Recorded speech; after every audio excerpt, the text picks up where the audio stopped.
think there are a lot of ways that the English department philosophy connects to the mission of LWHS. I think one of the big ways is that we really want to use storytelling to teach students how to understand the world around them, both past, present, and future. We want them to be able to apply ideas from the text that they're reading to the world that they're currently experiencing, whether that text was written 400 years ago or yesterday.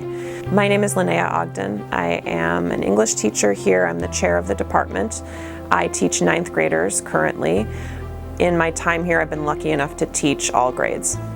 Much of our curriculum centers non-dominant narratives, so what that really means is that we are not always teaching from the literary canon. We're not always teaching from the works of dead white men.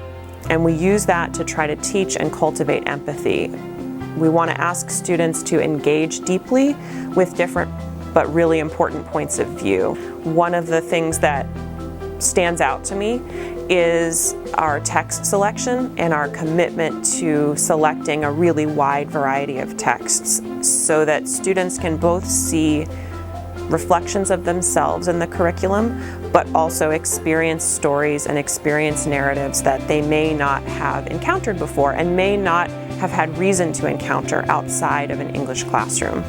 We really want students to bring their authentic selves to class. We want them to be able to feel safe enough to be vulnerable, to share ideas that they're not certain about. And I think one of the ways of doing that is for students to really see the curriculum as relevant to their lives, relevant to their stories.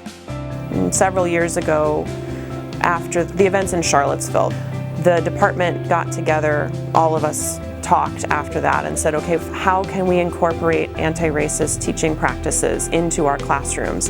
How can we ask ourselves, beyond just the text that we're choosing, which is important, but how can we ask ourselves, are there ways in which we can continue to decolonize the classroom, to decentralize dominant narratives and dominant structures of power? And that is work that we are still very much engaged in. One of the structures that we start with 9th graders is something called table talk. It's really simple, but also pretty complex. It's basically 4 or 5, 3 students around a table talking to each other about the books that they're reading or the ideas that they're experiencing in the classroom. And we really have a lot of structures and tools that we want to give students to help them really know how to have that discussion. We don't want to assume that they just know how to have that discussion. I think often students can come into discussion with the goal of being right, talking the most, dominating, even if they don't intend to. And we try in lots of different ways to create a space for discussion where every student's learning is reliant on the other student's learning. And we don't want to create a classroom that divides the head and the heart. We want to create a classroom where students are really seeing those parts of themselves not as parts, but as a really crucial whole that helps them do the learning that they need to do.